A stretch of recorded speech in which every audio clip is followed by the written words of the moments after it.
waa yoo xamante ni moom la ko am ci kanamu wàllu Sénégal bi am 3036 voix alors loolu lan moo ko waral tey ndax Fadilou Keita lu ñu déggoon que ni vraiment am na benn certain temps nga gelé woon say activité ci Pastef ci niveau kon Kaolack gu ni mel dafa impacté ci loolu ba résultat yi. non du tout xam nga man musuma gelé samay activité biir Pastef xam nga Pastef dafa structuré wu man am na lu may liggéey fii au niveau national man maa toog xool suma bopp xam ne comme que Kaolack yàgg naa fa def ay affaires yàgg naa fa dem di góorgóorlu ay action sociale ak yooyu am na lu ma xamante ne war naa ko fa mën a jëriñ ma gis président Ousmane Sonko coono yu muy daj ak ni mu engagé ak front yu mu nekk yépp ni ma jugee ne damay dellu Kaolack jéem a jàppalanteeg ñi fa nekk noonu la ñeneen ñu bëri ku nekk demee say base di jéem a góorgóorlu pour jéem a jàppale structure Pastef yi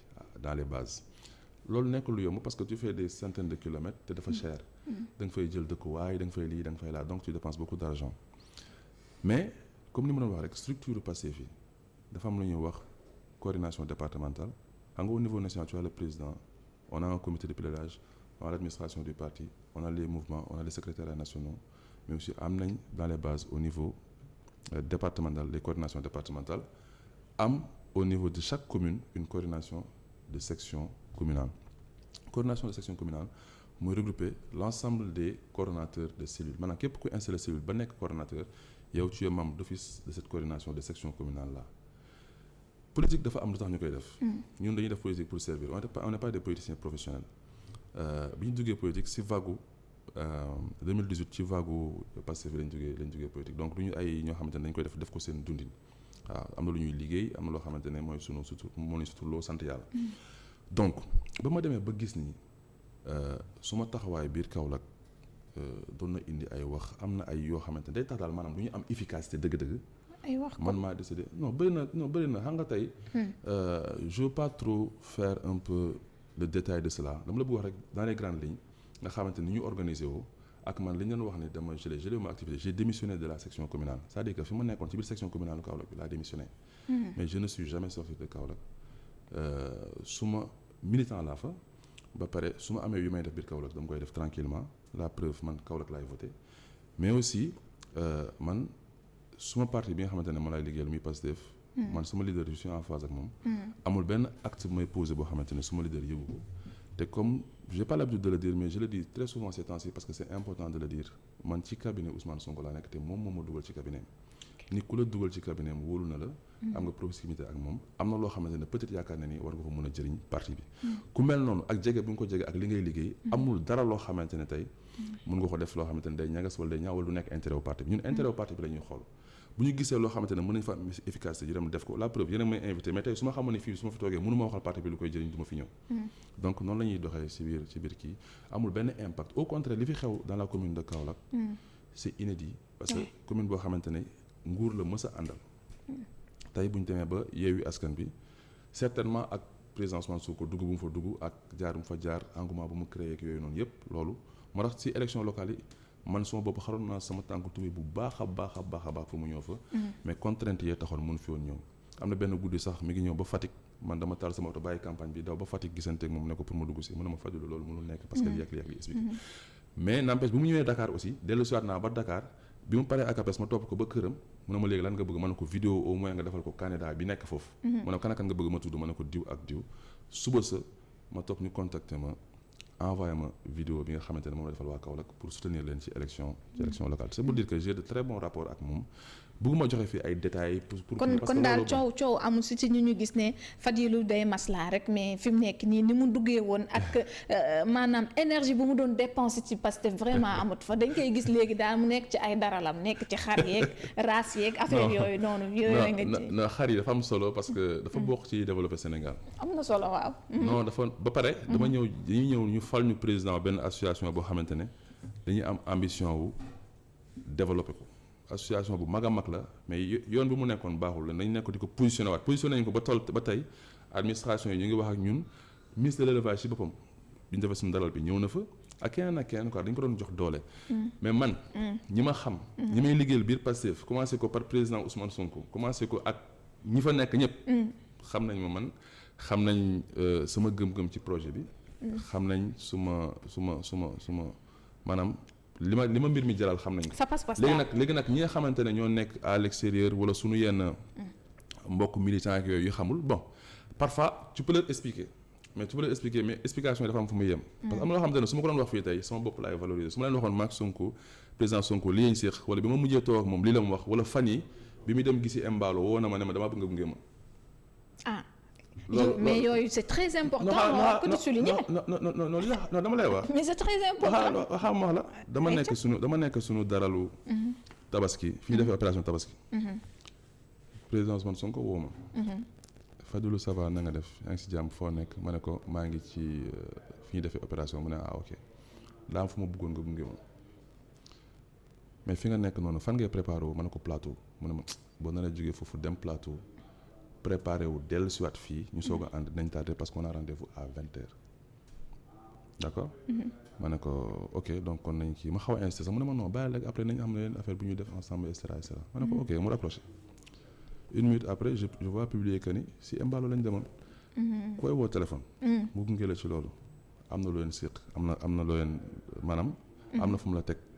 léegi nag moom lim ñuy jaay noonu ci ngor ak ànd ak ñun loolu duñ ko mës a perdre ki la dugal ci biir cabinet c'est la proximité. da nga koy sës rek mën a wax ak moom mën a dégg dem boo ko soxlaa dem këram mën ko gis sur le champ sans problème.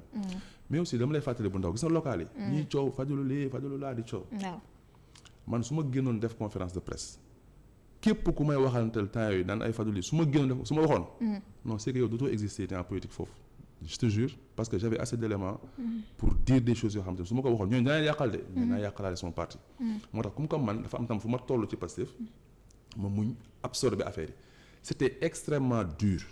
jamono jooju vraiment ngay muñ muy metti gars yi di wax ngay muñ pourquoi parce que soo waxee yow sa kàddu.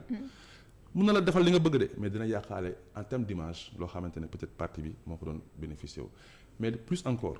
bi ñuy defee élection locale yi muy am ay problème à gauche à droite ñii di xuloo fii ñii am ay problème ci ñi nga xamante ne. dañ doon jug dem di kii nit yi di leen boolewaat. pour ñu nekk benn.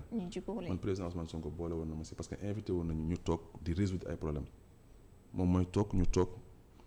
muy dalal ñi nga xamante ne dañoo am ay frustration di waxtaan ak ñoom. à l'exclusion de ceux-là qui sont partis sur d'autres listes. ànd nañ fi Mbour dem résoudre ay problèmes ak feneen donc koo xamante ne la suñu kilifa la am taxawaay bu mët. ma respecte ko gëm li mu nekk ñu bokk parti bi aussi ma gëm parti bi ma gëm ni aussi c'est le meilleur leader pour le Sénégal c'est le meilleur de l'opposition c'est le meilleur profil pour être président de la République. man bind naa benn jour benn poste ne su ma ñëwoon passé fekk ma fi ku mel ni Ousmane Sonko damay bàyyi. parce que nga lan moo tax ñun aussi dañoo yar tàggat ñu de. ñu jàng am fu ñu teg. xam nañ ñuy ànd ak nit ak nit ki naka la war a mel ba ñu ànd ak moom mais l'option aujourd'hui la plus sérieuse pour le Sénégal boo ko xoolee càmbar ku dëgg. c'est Ousmane Sonko donc ku mel noonu doo am chance su ak privilège yu nekk ak moom. boo xool moom structure di liggéey mu nekk sa kilifa am kóolute bu mu am si yow xëcc la dugal la si encore que dafa am yu bëri yu jaarale si parti bi aussi man yàlla dafa def dama si am cër. bi ñu def levée de fonds bi gis nga ne maa nekkoon coordonnateur bi. mais yaa yoroon kii bi gisoon nañu waaw nekkoon di liggéey ak.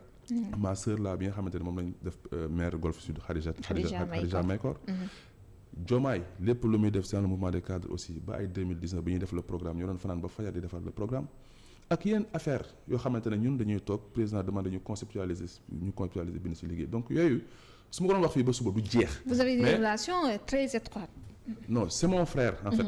c'est un frère mais xam nga yooyu c'est des trucs qu'on ne met pas en avant on doo dem naan ay kii sans non. mais c'est bien parce que ba nga demee palais jur na coow. Fadilou non mais Macky day waaj a dem ci Macky parce que dem gisatuñ ko mu def dara Kaolack gars yi génn vraiment affaire yi xaw am na gars yi amoon nañ ñu si doon wax mais dama lay expliquer. su ma doon dem palais du léegi su ma doon dem si Macky du léegi laa fay def. man 2019 ci élection 2019 bi. wóolu nañ ma 5 wala 6 fois président Macky Sall. 6 fois wala 5 fois su ma juumul ñëwal soo ñëwee lu nga bëgg nañ la ko jox poste boo bëgg caisse de dépôt nañ la ko jox. en 2019. loolu dafa ndaw lu ñuy proposer nit ñi ñun ay centaines millions bëgguñu wax yenn kii on l'a proposé on l'a décliné tey su may liggéey en tant que président d'association di gérer 1 millier de personnes yoo xamante ne ku si nekk am na foo bokk mais aussi dañu war a liggéey administration yi direct tey bu laajee ma dem palais damay dem palais encore que balaa may dem palais j'ai averti ñu may àndal en politique wax leen ne maa ngi dem palais. Sonko yëg na ni yaa ngi dem également. ñëpp yëg nañ ko. d'accord man c'est comme ça que je fonctionne bi ma demee foofu aussi li mu fa wax c'était pas une rencontre privée li mu fa wax c'était public c'était devant 200 et quelques 300 personnes. jël micro wax ko moom mu tontu le ministre tontu ma jug dem sama yoon amul rencontre privée président Macky Sall man wax naa benn émission boo xamante ne. fan yii passé quand j'ai démissionné de Kaolack là on m'a envoyé quelqu'un pour me demander de venir. pour que le président me reçoive ma ne ko man dew ma ci président Macky Sall. te président Macky Sall su ma wooyee à titre individuel pour gis ma man. mënuma gis parce que du ma ñëw ñuy toog di gisee. par contre suñu nekkee suñu biir association wu nekk 1000 personnes di liggéey li liggéeyal Sénégal ci loo xamante ne mooy dundal Sénégalais yi. fi nga xamante ne dund bi cher na actuellement ci wàllu élevage ak wàllu agriculture bu laajee ñu dem toog moom suñu bureau. bi nga xamante ne c'est un bureau boo xamante ne bureau boobu. maanaam lu nekk ko composé ci compétence mën nañ dem toog ak moom waxtaan ak la ñuy wax ci cadre gestion wu association boobule. mais gestion association boobule du mës a yàq sama posture ak suma taxawaay. mais nag c'est normal bu ñu ci gisee loo xamante ne gulet la ci ñoom mosuñu ko gis ak yooyu noonu mën na leen indil jiixi jaaxa mais nañ xam rek ne ñun ancré nañ ci Pastef benn façon ancrage boo xamante ne doomu aadama mënuñoo xëcc yóbbu ñu feneen encore que booy dem feneen da nga fay seeti ay intérêt ay kër ak ay xaalis ak yooyu te loolu soxluñ ko foofu te duñ ko mës a jël foofu li ñu gëm mooy liggéey li ñu gëm mooy Sénégal dafa war a développer te ñun dañu war a participer ci ñu koy développer ginnaaw suñu leader di ko ñaan yàlla may ko leen man léegi lan laa bëgg a xam ndax di nga parewaat pour dellu jiitawaat commission départementale ba non jiitewu ma ko woon sax parce que xam naa ne nag da vraiment da ngay déranger affaire yooyu noonu xam nga. yu sew yi ci biir gis nga tey. man je vais continuer à mon travail à Kaolack. mais je vais pas le faire dans la section communale yaakaaruma ko damay continuer sama liggéey parce que l'histoire c'est d'être efficace man fu ma dugg di liggéey xam nañ ni Fadilou moo dugg di liggéey Fadilou Pastef la ñuy wax. direct foo romb ci mbir bi lañ lay xàmmee donc tey loolu ñu am nit yi. Pastef moo ko moom c'est un capital qui est là. bu ñu ko mënee utiliser mu indil ay voix supplémentaires à Pastef mu tax ñi ci gën a respecter Pastef gën a bëgg Pastef gën a bëgg Ousmane Sonko gën a bëgg ñi ko composé yépp ak Pastef programme bi muy joxe loolu au moins droit téye son bopp parce que jëmm aussi dafay jouer. tey bu nekkoon maax yow émission bi téléphone lañ koy def. ça peut être bon mais ñi ma ñëwee toog fii en présentiel nga may gis aussi. sa téléspectateurs yi di ma gis aussi day joxaale émission bi beneen crédibilité donc comme que ñun Kaolack li ñu fa war a def ñu ngi koy def. ñu doon wax Fadilou Keita dëkkul Kaolack sama maam bu jigéen bi jur sama yaay. bu nekkoon góor la mooy nekk buuru Kaolack tey mooy nekk buuru Kaolack donc ki fa nekk buur nii. suma maam la moo ki jur sama yaay ñoo bokk ndey ak baay. nuureenu Kaolack yi la ak Saalum ak yooyu. bref donc. ëpp ñu ma ay origine mais aussi nekk taalibe baay. yàgg liggéey bii Medina xamante ak sumay sëriñ. di góorgóorlu tabaxal suma sëriñ Zawiya dem ay écoles yoo xamante ne ñun ñoo leen rénover. école yoo xamante ne ñu doon amee résultats yi gën a baax lépp li fa nekk yenn produits yi fa nekk maanaam yenn truc matériel informatique yi vidéo projecteur ay imprimante multifonction ak tout waaye aussi gàmmu ñëw lu ñu war a def ñu koy def à titre personnel voilà mais xam nga loolu yëpp c'est un capital parce que defaloo ko sa bopp boo koy defal sa bopp aussi tey ñun suñu jëmm yi moomatuñ ko foo taxaw man su ma defoon tey fii benn mbir léegi bu positif Pastef moo ci capitalisé comme su ma defoon lu négatif loo xamante ne tey fës na soo matul Pastef la ñuy jox grief bi quoi donc c'est pour dire rek que ni li ñu war a def Kaolack dañ ko ne def parce que bu dul dara ñun ay taalibe Baay Ñas la ñun Kaolack lañu am Kaolack moo ñu gënal fépp feneen fu dul Kaolack ça c'est la première chose la seconde chose mooy fii la ñuy dëkk parce que fii la ñuy liggéeyee mais tey mënatuma boole li ma war a liggéey ci biir parti bi ambition yi ma am ci biir association bi ak samay engagement professionnel parce que directeur de la caisse de dépôt et consignation bu ko boole chaque week-end ma taal sama oto dem Kaolack ne damay militer ji loolu mënatuma ko boole c'est la raison simple bu justifier tey ma mettre un peu stand by ci loolu may def foofu. nga pousse un peu kon foofu noonu leer na pale beex yooyu noonu yëpp